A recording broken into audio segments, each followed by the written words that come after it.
ఇది నిన్న జరిగిన అనకాపల్లి జిల్లా అచ్యుతాపురం ఫార్మాసిస్లో జరిగింది. చాలా బాధ కలిగింది. చాలా ఇది రిపీటెడ్గా మొన్న ఒక 3 వీక్స్ బ్యాక్ కూడా ఒక జరిగింది. ఒకళ్ళు ఇద్దరు చనిపోయారు. నేను ఎప్పటికప్పుడు అడుగుతూ ఉన్నాను, ఇది పొల్యూషన్ కంట్రోల్ బోర్డు కింద రాదు.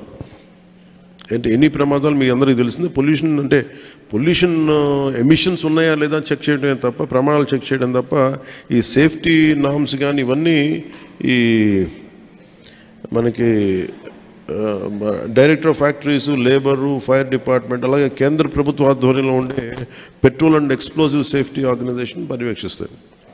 ప్రత్యేకించి ఈ Essentia advance science private limited ఇది రెండు నేను మాట్లాడితే నేను వాళ్ళకి తెలియజేసింది ఏంటంటే, ఇద్దరు ఓనర్స్ ఉన్నారు, ఒకళ్ళు హైదరాబాద్లో ఉన్నారు అండ్ ఇప్పుడున్న అతనికి మాకు సంబంధం లేదని చెప్పి ఒక కమ్యూనికేషన్ గ్యాప్, వాళ్ళిద్దరి మధ్య గొడవ ఉంది. దానివల్ల ఆ సేఫ్టీ నార్మ్స్ తీసుకోవడానికి బాధ్యత లేని నాయకులు అంటే లీడర్షిప్ ఉండటం వల్ల, ఓనర్షిప్ ఉండటం వల్ల వాళ్ళందరూ ఇలాగ చేశారు. అందుకని ఈ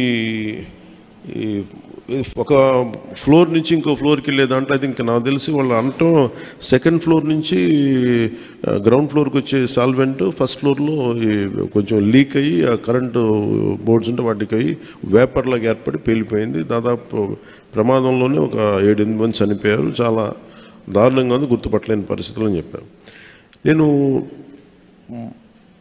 ప్రాబ్లం ఏమవుతుందంటే, నేను సేఫ్టీ ఆడిట్ చేయమని వచ్చిన రోజు నుంచి నేను అందరిని అడుగుతా ఉన్నాను. ఒక ఇష్యూ ఏముందంటే, సేఫ్టీ ఆడిట్ అంటే ఈ యజమానులు భయపడిపోయే స్థాయికి వెళ్ళిపోయారు. వాళ్ళని కొంత ఎడ్యుకేట్ చేయాల్సిన అవసరం ఉంది. ఇప్పుడు ఎనీ టైం సేఫ్టీ ఆడిట్ అనగానే మా పరిశ్రమలు మూసేస్తారా, లేదంటే ఏం జరుగుతాయి, ఎలాంటి రిపోర్ట్స్ ఉంటాయంటే, there are lot of gaps in safety ఇష్యూస్లో చాలా గ్యాప్స్ ఉన్నాయి. సో అందుకని నేనేం చెప్పానంటే, ఇండిపెండెంట్గా పిలవండి. నేను ఆల్రెడీ ఒక రౌండ్ ఆఫ్ మీటింగ్స్ నేను పారిశ్రామికవేత్తలతో చేశాను, ఎస్పెషల్లీ వైజాగ్ ఏరియాలో.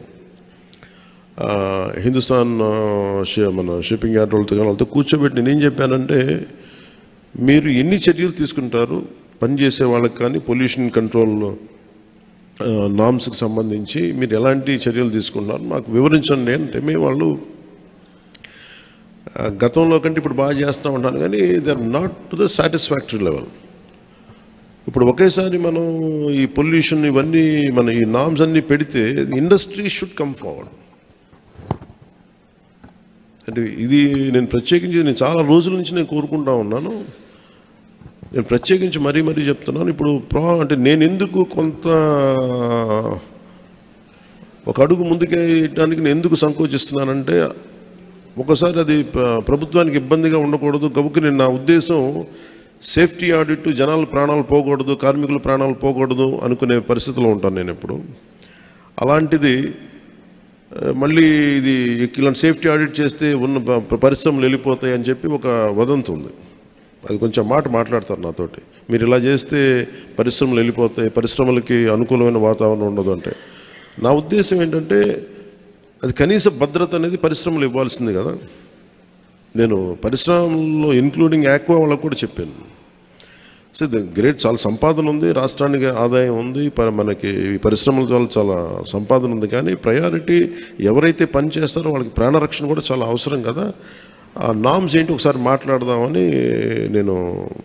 నేను అనుకుంది ఏమంటే, సెప్టెంబర్ మిడ్లో వెళ్దాం అనుకున్నాను. నా విల్ మేక్ ఇట్ సెప్టెంబర్ ఈ మంత్ ఎండింగ్లోనే నేనే వెళ్ళి కూర్చుంటే ఒక మీటింగ్ చేస్తాను ప్రత్యేకించి వైజాగ్ పొల్యూషన్ కానీ వైజాగ్లో ఉండే చుట్టుపక్కల పరిశ్రమలో ఉండే సేఫ్టీ నామ్స్ వీటి మీద నిరంతరం ఇది ఒక ప్రాక్టీస్ అయిపోయింది. ప్రతి 2 వారాలకు 3 వారాలకు మైనర్ ఇన్సిడెంట్, మేజర్ ఇన్సిడెంట్ జరుగుతూ ఉన్నాయి. వీటికి ఇంకా అది మినిమైజ్ చేయాలి, అసలు కంప్లీట్గా ఎలిమినేట్ చేసే పరిస్థితికి రావాలంటే ఏం చేయాలని ఒక కలెక్టివ్ అక్కడ ఉన్న పారిశ్రామికవేత్తల ద్వారా, ముఖ్యంగా కెమికల్ ఇండస్ట్రీస్ లేదంటే ఫార్మాస్యూటికల్స్ వాళ్ళతోటి కూర్చోవాలి. అలాగే ఫార్మాస్యూటికల్ ఇండస్ట్రీస్ కూడా ఎఫ్లూయెంట్స్ 2 కిలోమీటర్ల లోపలికి వదిలేస్తామంటున్నారు కానీ దానిలో కూడా చాలా ఇబ్బందులు ఉన్నాయనేది చెప్తా ఉన్నారు. వీటి మీద ఒక క్లీన్ సేఫ్టీ మన పొల్యూషన్ ఆడిట్ అయితే జరగాలి. అది we will take it forward. ఎందుకంటే ఇది చాలా బాధ కలిగిస్తుంది. ప్రతిసారి చనిపోవటం, సంతాపం ప్రకటించడం, లేదంటే ఎక్స్గ్రేషియా ఇవ్వటం, ఇది ఒక ప్రాణాలకి ఒక విలువ లేకుండా అంటే ఇస్తున్నాం, కానీ అది లోపల చాలా చాలా కలిచేసేది, బాధేస్తుంది. ఇది కొంచెం ఇంటెన్స్ మీటింగే పెట్టాల్సి వస్తుందండి. అది will take it forward in coming days.